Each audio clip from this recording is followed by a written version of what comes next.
தமிழ் வணக்கம். பாருங்கள், பண்ண மணிக்கு முள் கத்திரிக்காய் குழம்பு வைக்க போகிறோம். இந்த கத்திரிக்காய் பூரா முள்ளாக இருக்கும்.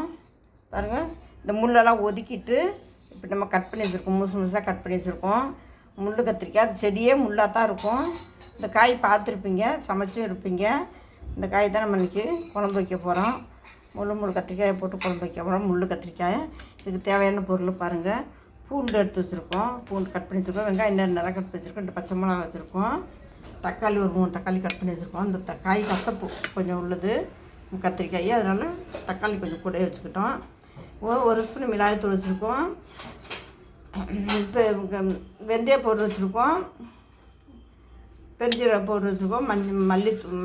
மஞ்சத்தூள் வச்சுருக்கோம். மல்லித்தூள் வச்சுருக்கோம். நம்ம எது தேவையான அளவு நம்ம எடுத்துக்கலாம். இப்போ நம்ம எவ்வளோ காய் போடுறோமோ அதுக்கு தகுந்த தேவையான எடுத்துக்கலாம். உப்பு, புளி எடுத்து வச்சுருக்கோம். புளி கரைசல் எடுத்து வச்சுருக்கோம். இப்போ ஒரு எண்ணெய் சட்டி வச்சுக்கிடுவோமே. பாருங்கள், வெந்தயம் போட்டுக்கிட்டோம். ஒரு எண்ணெய் சட்டி வச்சுட்டோம், வெந்தயம் போட்டுட்டோம். இப்போ எண்ணெய் ஊற்றுவோம். கொஞ்சம் நிறையாவே எண்ணெய் போட்டுக்கிடுவோம். எண்ணெய் கொஞ்சம் நிறையா போட்டால் தான் அந்த கசப்பு தன்மைக்கு தாங்கும். இப்போ கொஞ்சம் பெருஞ்சீரகமும் கொஞ்சம் போட்டுக்கிட்டோம்.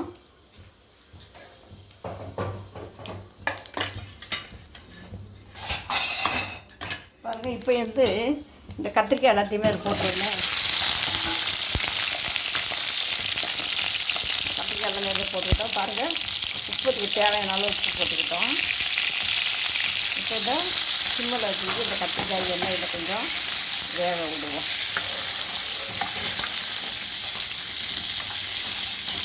நல்லெண்ணெய் போட்டுக்கோங்க, இல்லைன்னா தேங்காய் எண்ணெய் போட்டுக்கலாம். அப்படியே இல்லைன்னா விளக்கெண்ணெய் எடுத்து போட்டுக்கிட்டோம். நல்லா இருக்குது, கடலெண்ணெய் வேண்டாம். இப்போ பாருங்கள், இந்த எண்ணெயில் இந்த காய் கொஞ்சம் வதங்கட்டும். பாருங்கள், இந்த எண்ணெய் காய் இந்த எண்ணெய் இல்லை இந்த காய் வதங்கிக்கிட்டு இருக்கு. எண்ணெய் கொஞ்சம் நிறையா ஊற்றினாலும் தாங்கும் இதுக்கு, அதனால் இன்னும் கொஞ்சம் வேகட்டும்.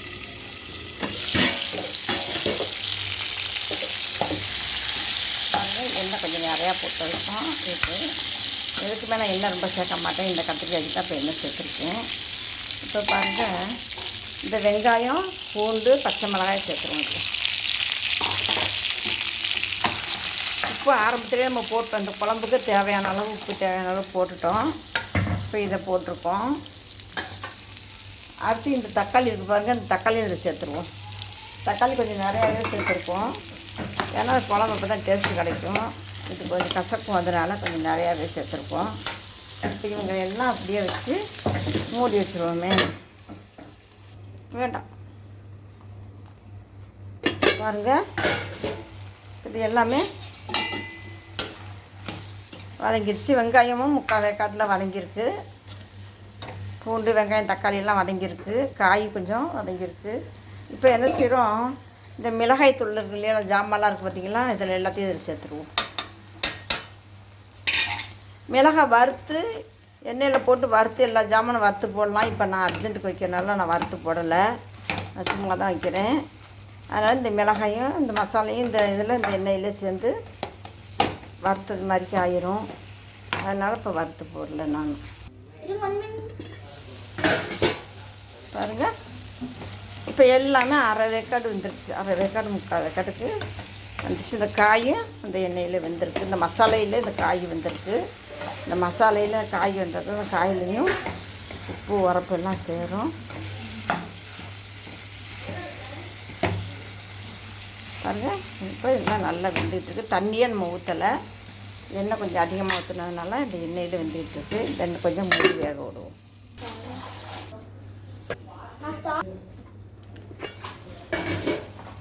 பாருங்கள், தண்ணியே நம்ம போடலை. பற்றியில் எப்படி வந்துருக்குன்னு. இப்போ பாருங்கள், புளி தண்ணியை ஊற்றுறோம். புளி தண்ணியை தெளிவாக தான் ஊற்றணும்.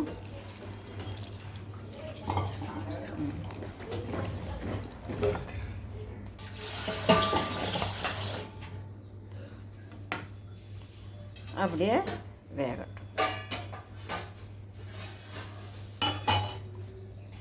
இப்போ மூடி வச்சுருவோம். பாருங்க, நல்லா கொதிக்க ஆரம்பிச்சிச்சு.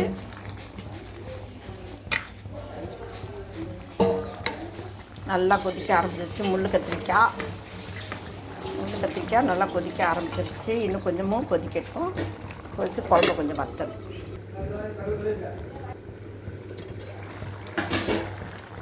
பாருங்கள் நல்லா கொதிச்சிருச்சு. இப்போ பாருங்கள் கருவேப்பிலை போடுவோம்.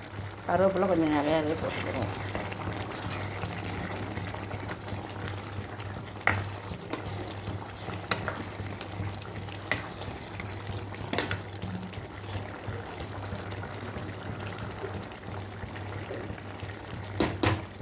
பாருங்கள் இந்த மசாலையிலே குழம்பு போதும். குழம்பு சாப்பிட்ற பதத்துக்கு வந்துடுச்சு. இப்போ முள் கத்திரிக்காய் நம்ம குழம்பு உப்பு புளி உரப்பு எல்லாம் கரெக்டாக இருக்குது. அருமையான முள் கத்திரிக்காய் குழம்பு பாருங்கள். முள் கத்திரிக்காய் போட்டு குழம்பு வச்சுருக்கோம். அருமையான முள் கத்திரிக்காய் குழம்பு. இது மாதிரி செஞ்சால் உடம்புக்கு ரொம்ப நல்லது. முள் கத்திரிக்காய் ரொம்ப நல்லது உடம்புக்கு.